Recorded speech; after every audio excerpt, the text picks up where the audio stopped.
বাংলা আউটলুকের ইংরেজি বিভাগের সম্পাদক ফয়সাল মোহাম্মদ সম্প্রতি সাবেক তথ্য প্রতিমন্ত্রী আরফাতকে নিয়ে একটি লেখা লিখেছেন। সে লেখায় তিনি তুলে ধরার চেষ্টা করেছেন কেন আরফাতকে ঘিরে ফরাসি দূতাবাসের নাম উঠে এসেছে সেই ঘটনা। এই বিষয়ে বিস্তারিত থাকছে আমাদের আজকের এই ভিডিওতে। রাজনৈতিক অঙ্গনের নানান ইতিহাস ও তথ্য পেতে আমাদের চ্যানেলটি সাবস্ক্রাইব করে বেল বাটনটি প্রেস করে রাখুন। তিনি লিখেন, মধ্য আগস্টে সামাজিক যোগাযোগ মাধ্যমে গুজব ছড়িয়ে পড়ে সাবেক তথ্য প্রতিমন্ত্রী মোহাম্মদ আরফাত ঢাকাস্থ ফ্রান্সের দূতাবাসে আত্মগোপন করেছেন। ততদিনে সাবেক প্রধানমন্ত্রী শেখ হাসিনার ঘনিষ্ঠ সহযোগী সালমান এফ রহমান ও আনিসুল হকের মতো লোকেরা অপমানজনক পরিস্থিতিতে গ্রেফতার হয়েছেন। চলতি বছরের শুরুর দিকে বিরোধীদের বয়কট নির্বাচনে জয়ী হয়ে হাসিনার চতুর্থবার শাসনামলে আরাফাত পরিচিত ব্যক্তি হয়ে উঠেছিলেন, বিশেষ করে তার বাকপটুতা ও সাহসিকতার জন্য। আরফাত একাডেমিক ব্যক্তির মতো করে আত্মবিশ্বাসের সঙ্গে তথ্য দিয়ে থাকতেন।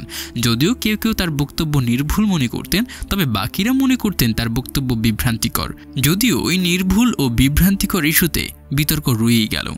তবে এটা খুব পরিষ্কার যে জুলাইয়ের বিপ্লবের সময় তথ্য প্রতিমন্ত্রী হিসেবে আরফাত উল্লেখযোগ্য মনোযোগ কেড়ে নিয়েছিলেন। সে সময় তিনি আল জাজিরার মতো বড় বড় সংবাদ মাধ্যমকে সাক্ষাৎকার দিয়েছিলেন।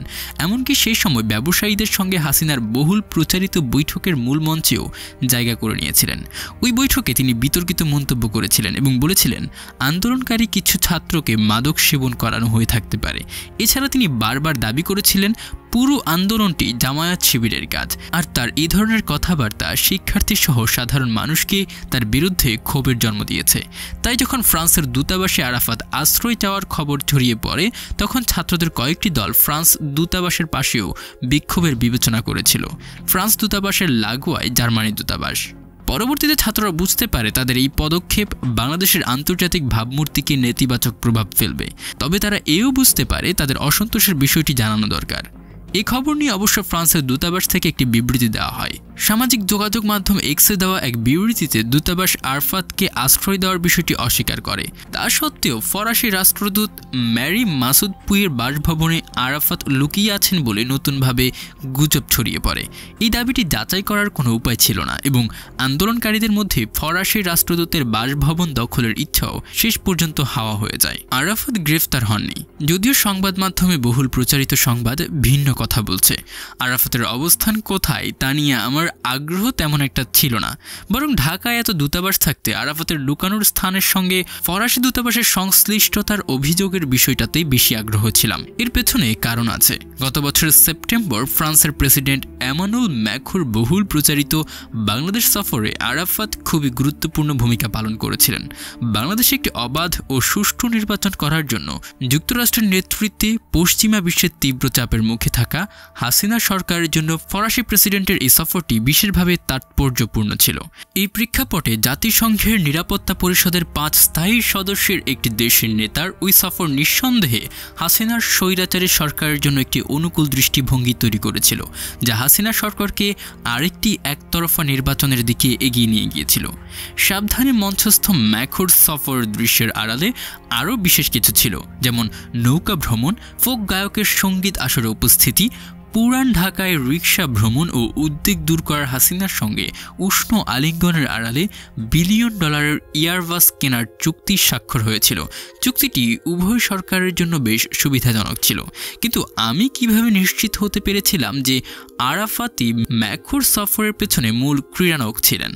কারণ আমি এটা আরফাতের মুখ থেকে সরাসরি শুনেছিলাম। গত জাতীয় নির্বাচনের আগে আমি এক ফরাসি সাংবাদিকের সঙ্গে কাজ করছিলাম এবং আমরা আরাফাতের সাক্ষাৎকার নিয়েছিলাম। সেই সাক্ষাৎকারে এক পর্যায়ে আরাফাত কিছুটা গর্বের সঙ্গে দাবি করেন পররাষ্ট্র মন্ত্রণালয়কে পাশ কাটিয়ে তিনি ব্যক্তিগতভাবে ম্যাক্রোর বাংলাদেশ সফরের ব্যবস্থা করেছিলেন। পরে পররাষ্ট্র মন্ত্রণালয়ের অন্তত 2 জনের সঙ্গে আরাফাতের করা এই দাবিটি আমি যাচাই করেছিলাম। এছাড়া ফরাসি ওই সাংবাদিকও আরাফাতের বক্তব্য সত্য বলে জানান। আমার নিবন্ধের মনোযোগ আসলে আরাফাত ম্যাক্রো ওই সফর বা বিতর্কিত এয়ারবাস চুক্তি নয়, বরং আমার মনোযোগ সম্পূর্ণ অন্য কিছুর ব্যাপারে।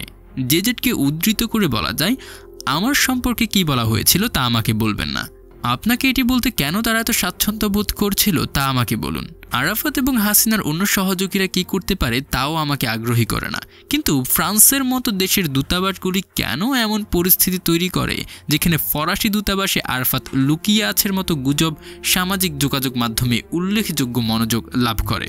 আমি বিশ্বাস করি প্রাণবন্ত হাসি আর ধূসর সাদা চুলের ফরাসি রাষ্ট্রদূত ম্যারি মাসুদুপুয়ে ঢাকার ফরাসি দূতাবাসের কলঙ্কিত এই খ্যাতির জন্য গুরুত্বপূর্ণ দায় আছে। অভিজ্ঞ কূটনীতিক মাসুদুপুয়ে গত বছরের জানুয়ারিতে ঢাকায় রাষ্ট্রদূতের দায়িত্ব নেন। তিনি ফরাসি পররাষ্ট্র মন্ত্রণালয়ের সদর দপ্তরে বিভিন্ন ভূমিকা পালন এবং কুয়েত, রাশিয়া ও আফগানিস্তান এবং মিশরের কূটনৈতিক দায়িত্ব পালন করেছেন।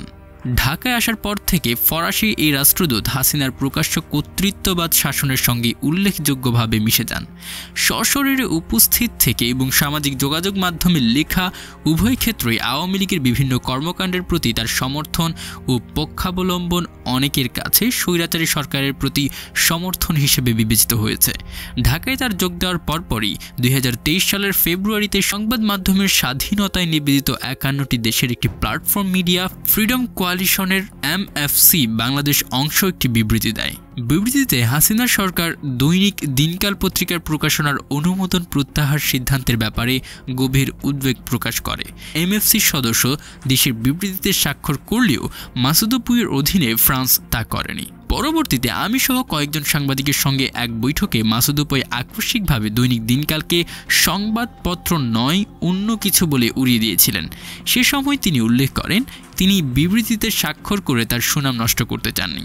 সুচারুভাবে সজ্জিত তার ঢাকা অ্যাপার্টমেন্টে অনুষ্ঠিত ওই বৈঠকে তাকে খুব স্বাভাবিক ও প্রাণবন্ত আচরণ করতে দেখা যায়। তিনি আমাদেরকে কফি এবং বাটার বিস্কুট দিয়ে আপ্যায়ন করেছিলেন। আমাদের প্রায় ঘণ্টাব্যাপী কথোপকথনে তিনি আকস্মিকভাবে দুবার ধূমপান করেছিলেন।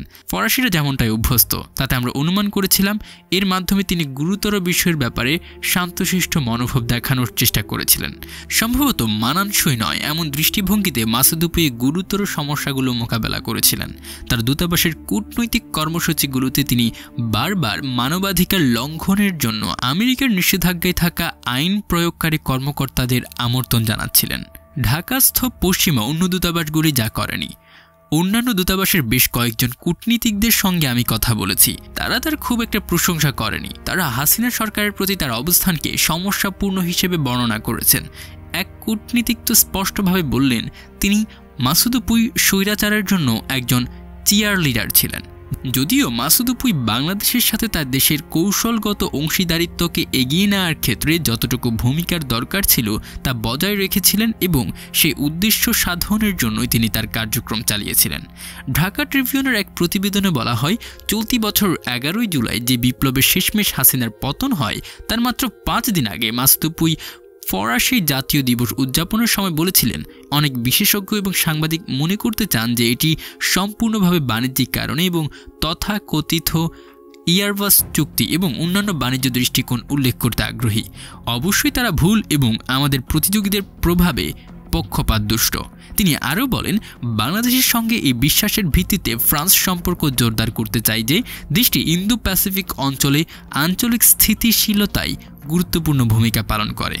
হাসিনার পতন এবং পালিয়ে যাওয়ার পর ইউনূসের নেতৃত্বাধীন সরকারের কর্মকর্তার সঙ্গে মাসুদপুইকে এখন দেখা করতে দেখা যায়। বিশ্বের অন্যতম প্রভাবশালী রাষ্ট্রের রাষ্ট্রদূত হিসেবে বাংলাদেশে যাকে পছন্দ করে তার সঙ্গেই বুঝতে পারার সক্ষমতা বা নিজের ইচ্ছা চরিতার্থ করার সুবিধাটুকু তার আছে। যাই হোক, বাংলাদেশের সঙ্গে ফ্রান্সের দীর্ঘস্থায়ী বন্ধুত্বপূর্ণ সম্পর্ক বিদ্যমান। দেশটি স্বীকার করতে হবে যে তাদের রাষ্ট্রদূতের knight of the national order of merit এবং knight of the legion of honour মতো মর্যাদাপূর্ণ সম্মান থাকা সত্ত্বেও এখানে কলঙ্কিত উত্তরাধিকার রেখে গেছেন।